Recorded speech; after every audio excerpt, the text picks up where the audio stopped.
Welcome to SPHX. I'm Daniel Valenzuela. The future of the Phoenix economy depends on one word: talent, and our ability to attract, retain, and develop it. And we're here to talk about how talent is being developed at the library of Maryvale High School. I'm here with Mrs. Jean Kilker and Caitlin Martin. Now, the Maryvale High School Library competed for a grant funded by Google, working with the American Library Association. More than 400 applicants from throughout the country applied for this library's Ready to Code grant. And your library, Mrs. Kilker, was one of the 7% that actually made it through and was awarded a grant.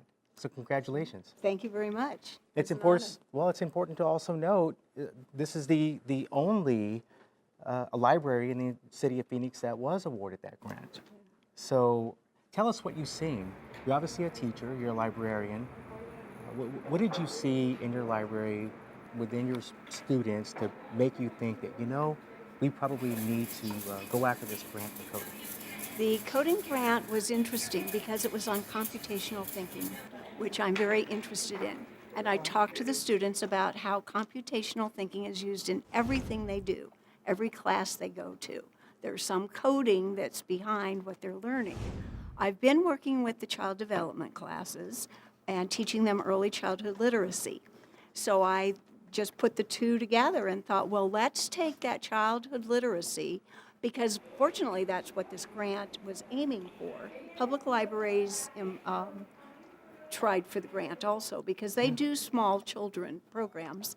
And I put those two together and thought, I'm going to work with these kids and teach the teens. It's called Teens Teaching Tots, and teach those teens some computational thinking.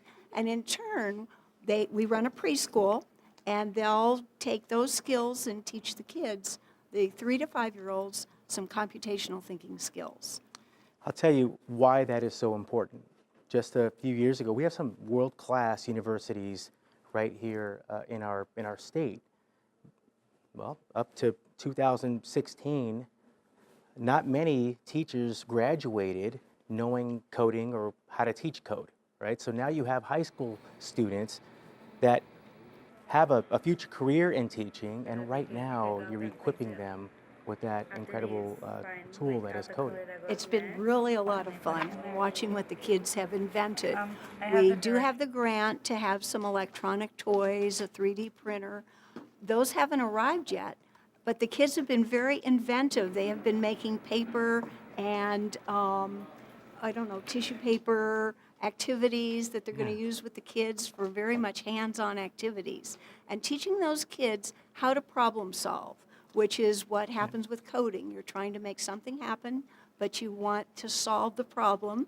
You may have errors, you may have breaks in your code, but the little kids need to have a little bit of training on what do you do next? How do you make another choice if the first one doesn't work? I remind people that not everyone's going to be an engineer, but it's teaching our students how to communicate, teamwork skills, above all, how to problem solve.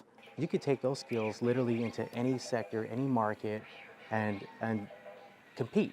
Now, I'd like to bring in Caitlin Martin, who was hired by the American Library Association as an external evaluator for this particular program. After all, we're talking grant funding. So what have you seen? What have you evaluated here? Part of my role is to go and visit some of the sites that have received funding. And so today I'm at Maryvale, and it's really exciting to be here.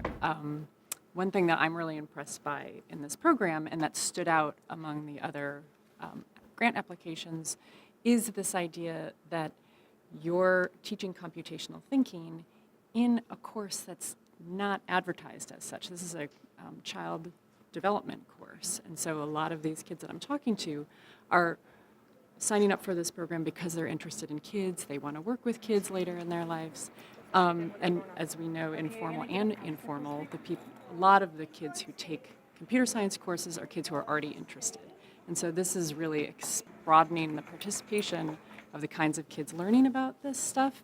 And they're talking to me and they're explaining algorithmic thinking, they're explaining pattern recognition, and then they're learning it and then translating it for little kids, and they are telling me how they can really see that connection of why that's important, not just for their age kids, but for 5-year-olds, which is just really exciting, I think. Well, just a moment ago, I mentioned that not many school teachers have been graduating out of college with knowledge on coding or how to teach coding, and here we are again.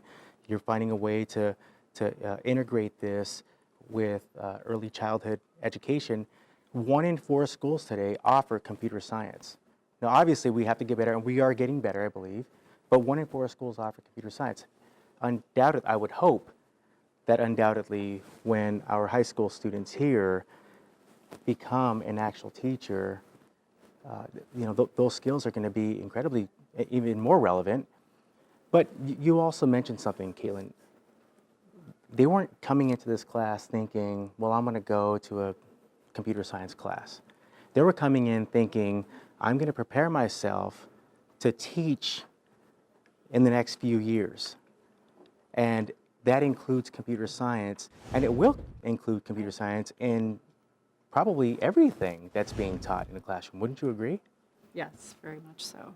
Especially as we go into a sort of a tech environment in the classroom and so on. As I worked with the kids, that's one of the discussions we had. How does coding appear in any class, whether it's history class, music class, cooking class, because we have a food science course, and then they were like thinking, wow, yeah, everything has coding to go with it, and every thought process and solving problems has coding somehow, and then we translate those to the computer to do things for us. So. Well, Ms. Martin, thank you so much. Thank you. For your participation in what you're doing here. And Ms. Kilker, the teacher, librarian extraordinaire, thank you for advocating on behalf of your students and Thank you. for Phoenix. This is great. Oh, terrific. Thank you so much. I'm pleased with how it's working out. Thank you. Thank you. Thanks for watching Yes PHX. I'm Daniel Valenzuela.